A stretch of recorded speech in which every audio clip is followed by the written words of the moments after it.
नमस्कार दोस्तों। आज है 18 अप्रैल और शुरू करते हैं 5 प्रमुख सुर्खियों से। जिसमें पहला जो सुर्खी है, भारत ने एशियाई कुश्ती चैंपियनशिप 2024 में कुल 9 पदक जीते हैं। सीडीपी सुरक्षा डिजिटल प्लेटफॉर्म जो बागवानी बनाने के लिए किसानों को सब्सिडी देगा। COAS मनोज पांडे ने Uzbek academy of arm forces में आईटी लैब का उद्घाटन किया। महान संगीतकार मनोज के जयन, इनके पिता हैं KG जयन, का निधन हो चुका है। वरिष्ठ नागरिकों की सऊदी जमा में 5 वर्षों में 143% का उछाल देखा गया है। ये SBI का रिपोर्ट है। RBI ने विदेशी निवेशकों के लिए भारत के सॉवरेन ग्रीन बॉन्ड खोले हैं। हाल ही में भारतीय रिजर्व बैंक RBI ने विदेशी संस्थागत निवेशकों, जिसको हम FIIs भी कहते हैं, और FIS इसके बारे में मैं आपको शॉर्ट वीडियो में अलग से आपको समझा दूंगा, के द्वारा देश के सॉवरेन ग्रीन बॉन्ड्स में निवेशक को हरी झंडी दे दी गई। सॉवरेन ग्रीन बॉन्ड एक प्रकार की ऋण सुरक्षा है जो राष्ट्रीय सरकार के द्वारा विशेष रूप से सकारात्मक पर्यावरण और जलवायु लाभ वाली परियोजनाओं को वित्त पोषित करने के लिए जारी किया जाता है। ये बॉन्ड एक व्यापक श्रेणी का हिस्सा है जिन्हें ग्रीन हरित बॉन्ड के रूप में जाना जाता है। आज डॉक्टर सर्वपल्ली राधाकृष्णन की पुण्यतिथि है। सर्वपल्ली राधाकृष्णन एक भारतीय राजनीतिज्ञ, दार्शनिक और राजनेता थे जिन्होंने 1962 से 1967 तक भारत के दूसरे राष्ट्रपति के रूप में कार्य किया है। उन्होंने पहले 1952 से 1962 तक भारत के पहले उपराष्ट्रपति के रूप में कार्य किया था। उन्हें 1931 में नाइटहुड, 1954 में भारत रत्न से सम्मानित किया गया। 1962 से भारत में प्रति वर्ष 5 सितंबर को उनका जन्मदिन शिक्षक दिवस के रूप में मनाया जाता है।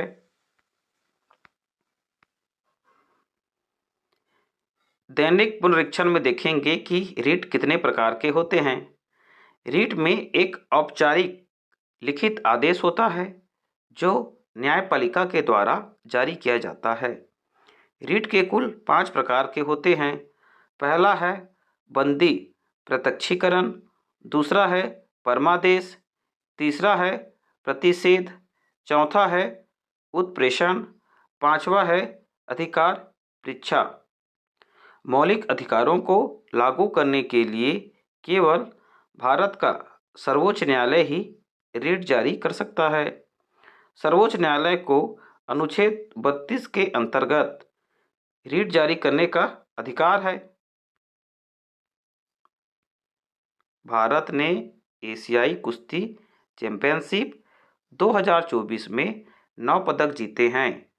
भारत ने एशियाई कुश्ती चैंपियनशिप में, और ये जो चैंपियनशिप है 2024 में आयोजित हुआ है, जिसमें हमने 9 पदक हासिल किए, जिनमें पुरुष, महिला फ्री स्टाइल और ग्रीको रोमन में 4 रजत, 5 कांस्य शामिल हैं।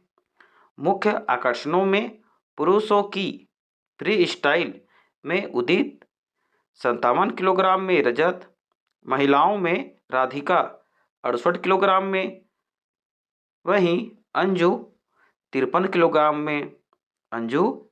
किलोग्राम में, हर्षिता 72 किलोग्राम में रजत पदक जीते हैं और ये 9 पदकों में शामिल हैं।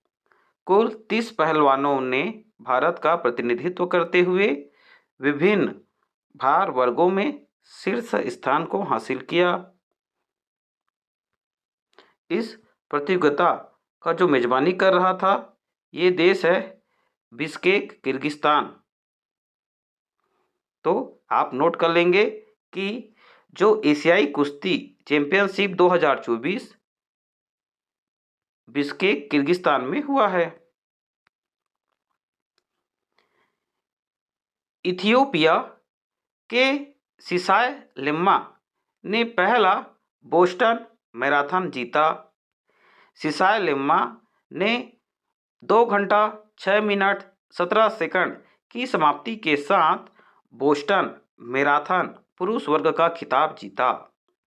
हेलेन ओबिरी ने 2023 में अपना पहला महिला खिताब बरकरार रखा। लिम्मा मैराथन इतिहास में चौथे सबसे तेज ने शुरुआत में नेतृत्व किया। 2021 लंदन मैराथन के बाद अपनी दूसरी बड़ी जीत हासिल की।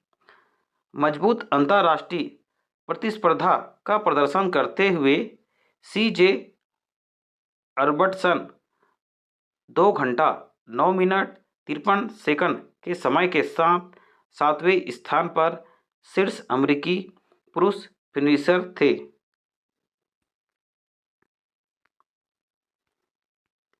सीडीपी सुरक्षा एक डिजिटल प्लेटफॉर्म है जिसमें बागबानी किसानों को सब्सिडी देगा। केंद्र सरकार बागवानी फसलों को बढ़ावा देने के लिए केंद्र की पहल क्लस्टर विकास कार्यक्रम सीडीपी के अंतर्गत बागवानी किसानों को सब्सिडी देने के लिए एक नया मंच लेकर आई है। इस प्लेटफॉर्म को सीडीपी सुरक्षा के नाम से भी जाना जाता है। इस कदम का उद्देश्य भारत के बागवानी क्षेत्र के विकास को बढ़ावा देना, जो कृषि सकल मूल्यवर्धन में लगभग 1/3 योगदान देता है। फिलीपींस संभवतः एलसीएच का प्रचंड पहला ग्राहक होगा। फिलीपींस गणराज्य दक्षिण पूर्व एशिया में एक द्वीप समूह वाला देश है। इस देश में 7,641 द्वीप शामिल हैं। यह दक्षिण चीन सागर, फिलीपीन सागर, सेलेब्स सागर से घिरा हुआ है। यह Taiwan, Japan, Palau, Indonesia, Malaysia, Vietnam साथ ही चीन के साथ समुद्री सीमाएं साझा करता है। फिलीपींस की राजधानी मनीला। सरकार एकात्मक राष्ट्रपति गणतंत्र। राष्ट्रपति हैं बोक मार्कोस। उपाध्यक्ष हैं सारा दुतेर्ते। अगला घटनाक्रम में देखेंगे हल्का लड़ाकू हेलीकॉप्टर जिसका नाम है प्रचंड। यह विश्व का एकमात्र लड़ाकू हेलीकॉप्टर है जो 5000 मीटर की ऊंचाई पर उड़ सकता है। यह रडार अवशोषित सामग्री का उपयोग करके रडार सिग्नेचर को कम करता है। यह दुश्मन के रडार या दुश्मन की मिसाइल के अवरक्त साधकों से बचने के लिए प्रति उत्तर उपाय वितरण प्रणाली से सुसज्जित है। इंजन सरफान आर्टिडेन। निर्माता है हिंदुस्तान एरोनॉटिक्स लिमिटेड। अधिकतम चाल है 268 किलोमीटर प्रति घंटा। रेंज है इसका 700 किलोमीटर। वजन है इनका 2250 किलोग्राम। COAS मनोज पांडे ने Uzbek academy of arm forces में IT लैब का उद्घाटन किया। जनरल मनोज पांडे ने उज्बेक सशस्त्र बल अकादमी में एक IT लैब का उद्घाटन किया जो 2018 के समझौते से एक महत्वपूर्ण भारत उज्बेकिस्तान रक्षा सहयोग के लिए एक सराहनीय एक ठोस कदम रहेगा। 8.5 करोड़ रुपए की लागत वाली इस परियोजना में साइबर सुरक्षा, हार्डवेयर प्रोग्रामिंग और वर्चुअल रियलिटी के साथ उन्नत तकनीक की सुविधा प्रदान करेगा। एक भारतीय फर्म ने इस परियोजना को क्रियान्वित किया, द्विपक्षीय संबंधों को बढ़ावा और रक्षा क्षेत्रों में तकनीकी प्रगति को बढ़ावा देने का एक प्रयास है। पेरिस 2024 ओलंपिक मशाल खेलों के प्राचीन आरंभ स्थल पर जलाई गई। ग्रीस के प्राचीन ओलंपिया में 2600 वर्ष पुराने हेरा मंदिर के खंडहरों पर आयोजित इस समारोह की अध्यक्षता अंतर्राष्ट्रीय ओलंपिक समिति के अध्यक्ष थॉमस बाख ने की। यह मशाल प्राचीन ओलंपिक का स्मरण कराती है, जब पूरे खेल के दौरान एक पावन मशाल जलती थी। ग्रीक धरा पर 11 दिवसीय रिले के दौरान लगभग 600 मशाल धारक 5000 किलोमीटर की दूरी तक मशाल को ले जाएंगे। दिग्गज अभिनेता द्वारकीश का निधन। सैंडलवुड की एक प्रमुख हस्ती द्वारकीश का आयु लंबी बीमारी, दिल का दौरा पड़ने के कारण 81 वर्ष की आयु में निधन हो गया। उद्योग में उनके योगदान और दिग्गज अभिनेताओं के साथ सहयोग पर फिल्म जगत के द्वारा शोक व्यक्त किया जा रहा है। अपनी कॉमिक टाइमिंग के लिए जाने वाले अभिनेता हैं, जिन्होंने 1960 के दशक में फिल्म उद्योग में प्रवेश किया था। उन्होंने मेयर मुथाना और आप थमित्रा जैसी ब्लॉकबस्टर हिट कन्नड़ फिल्मों का निर्देशन किया था। 1974 विश्व कप विजेता बर्नार्ड होल्जेबिन का 78 वर्ष की आयु में निधन हो चुका है।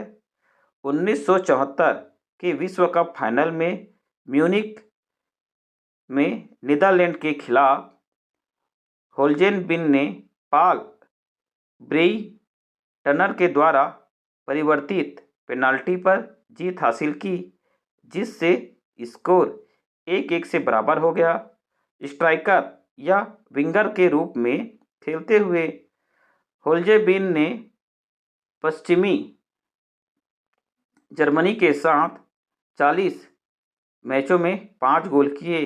क्लब स्तर पर उन्होंने अपनी करियर का अधिकांश हिस्सा फ्रैंकफर्ट में खेला, जहां 420 मैचों में 160 गोल के साथ क्लब के इतिहास में शीर्ष स्कोरर अभी तक बने हुए हैं। महान संगीतकार मनोज के जयन और इनके पिता हैं के.जी. जयन। इनका निधन हो चुका है। प्रसिद्ध कर्नाटक संगीतकार के.जी. जयन 89 वर्ष की आयु में एर्नाकुलम के त्रिपुनिथारा में निधन हो गया। उन्हें भक्ति गीत लिखने के लिए जाना जाता है। के.जी. जयन को कई पुरस्कार मिले, जिनमें 1991 में केरल संगीत अकादमी का पुरस्कार, 2013 में केरल राज्य सरकार और श्रवणकोर देवस्वम बोर्ड के द्वारा प्रदान किया गया हरिवरसनम पुरस्कार शामिल हैं। 2019 में पद्मश्री से भी सम्मानित किया गया था के.जी. जयन को। सैनी इंडिया ने भारत का पहला स्थानीय रूप से निर्मित इलेक्ट्रॉनिक डंप ट्रक लॉन्च किया। खनन और निर्माण उपकरण निर्माता है। सैनी इंडिया ने SKT 105E electronic dump truck launch किया। यह देश में स्थानीय स्तर पर निर्मित होने वाले इलेक्ट्रॉनिक डंप ट्रक का पहला उदाहरण है। कंपनी की भारतीय सुविधा में अनावरण किया गया। यह ट्रक विशेष रूप से ओपन कास्ट खनन कार्यों की कठोर मांगों को पूरा करने के लिए डिजाइन किया गया। वरिष्ठ नागरिकों की सावधि जमा में 5 वर्षों में 143% का उछाल देखा गया। ये एसबीआई का रिपोर्ट है। एसबीआई के रिसर्च इकोरैप रिपोर्ट का अनुमान है देश में वरिष्ठ नागरिकों के पास 74 मिलियन सावधि जमा खाते हैं, जिनमें कुल 34 लाख करोड़ रुपए हैं।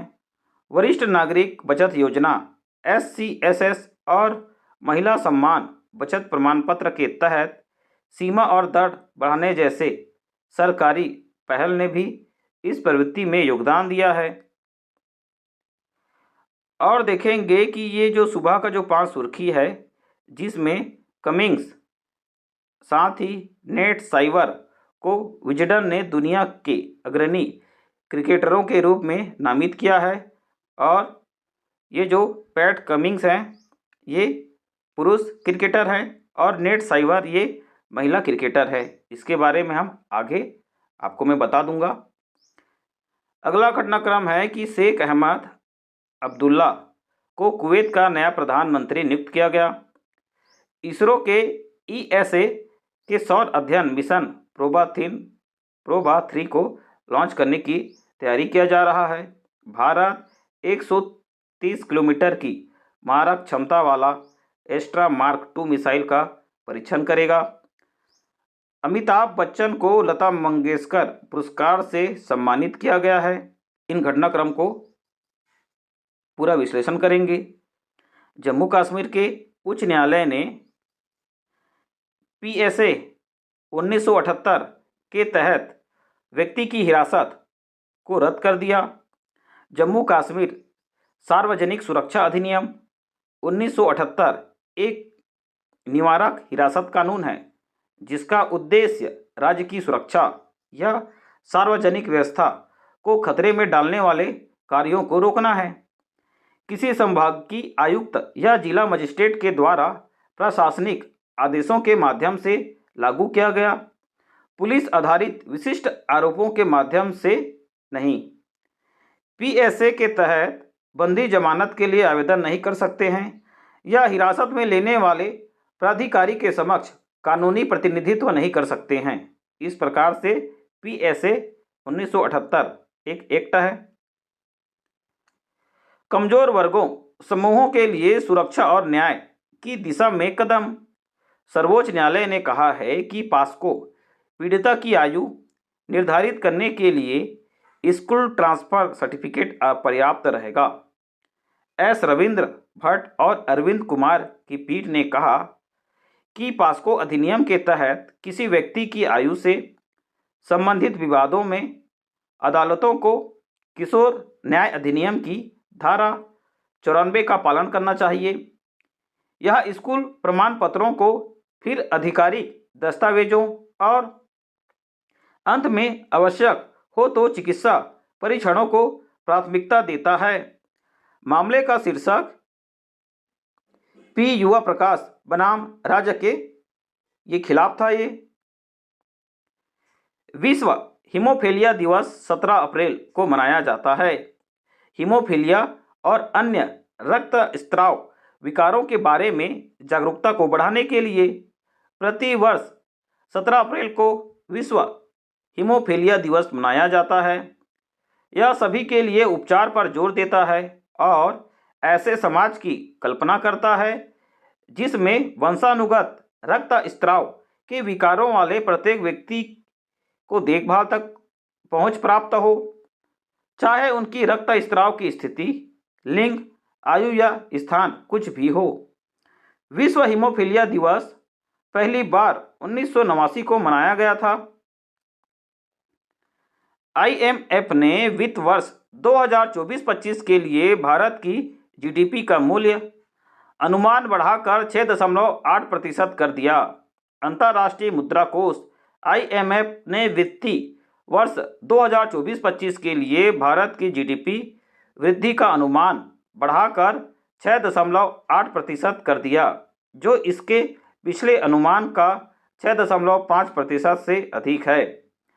आईएमएफ ने वित्त वर्ष 2024-25 और वित्त वर्ष 25-26 के दौरान वैश्विक विकास को 3.2% पर स्थिर रहने का अनुमान लगाया, जो भारत के आर्थिक प्रदर्शन की सापेक्ष मजबूती को उजागर करता है। आईएमएफ का मुख्यालय है वाशिंगटन डीसी। एमडी है क्रिस्टीना जॉर्जिवा। शेख अहमद अब्दुल्ला को कुवैत का नया प्रधानमंत्री नियुक्त किया गया। पूर्व प्रधानमंत्री शेख मोहम्मद इनके इस्तीफे के बाद कुवैत के अमीर शेख अहमद अब्दुल्ला अल अहमद अल साबा को प्रधानमंत्री नियुक्त किया गया, और ये सब एक व्यक्ति के ही नाम है, शेख अहमद अब्दुल्ला अल अहमद अल साबा। यह नियुक्ति 4 अप्रैल को कुवैत के नवीनतम संसदीय चुनावों के बाद हुई, जिसके कारण कैबिनेट को इस्तीफा देना पड़ा। शेख अहमद एक अनुभवी अर्थशास्त्री, पहले वित्त, स्वास्थ्य, तेल और सूचना सहित प्रमुख मंत्री पदों पर रह चुके हैं। भारत ने श्रीलंका को 10,000 टन प्याज निर्यात की अनुमति पर मुहर लगा दिया है।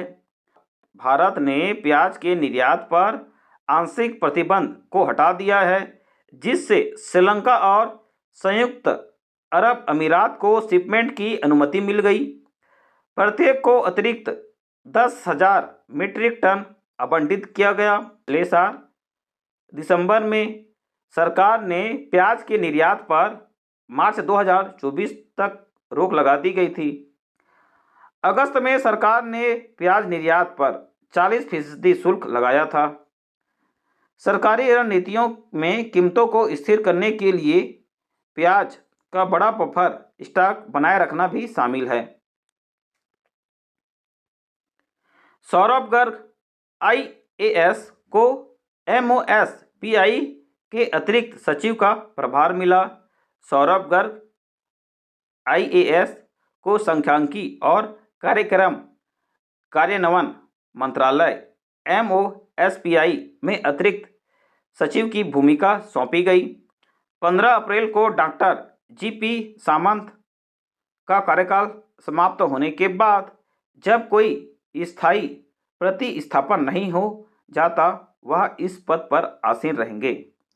उड़ीसा के 1991 बैच के आईएएस अधिकारी सौरभ गर्ग सामाजिक न्याय और अधिकारिता विभाग के सचिव के रूप में कार्य कर रहे हैं।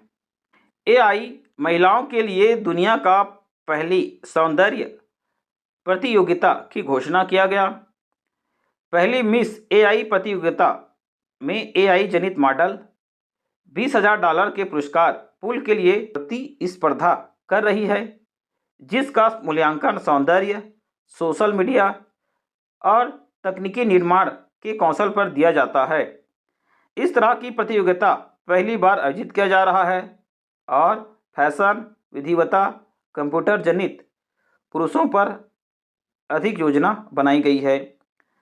इसमें WAICA के भागीदार के रूप में फेनव्यू, एक सदस्यता आधारित प्लेटफार्म भी शामिल होगा, जो वर्चुअल मॉडल होस्ट कर सकता है। इसरो ईएसए के सौर अध्ययन के लिए मिशन प्रोबा 3 को लॉन्च करने के लिए तैयार है। भारतीय अंतरिक्ष अनुसंधान संगठन इसरो इस वर्ष के अंत में सूर्य का अध्ययन करने के लिए यूरोपीय अंतरिक्ष एजेंसी के नए मिशन को लॉन्च करेगा, जिसे प्रोबा 3 ऑन बोर्ड ऑटोनॉमी के लिए प्रोजेक्ट के रूप में नामित किया गया है। प्रक्षेपण सितंबर के लिए लक्षित है।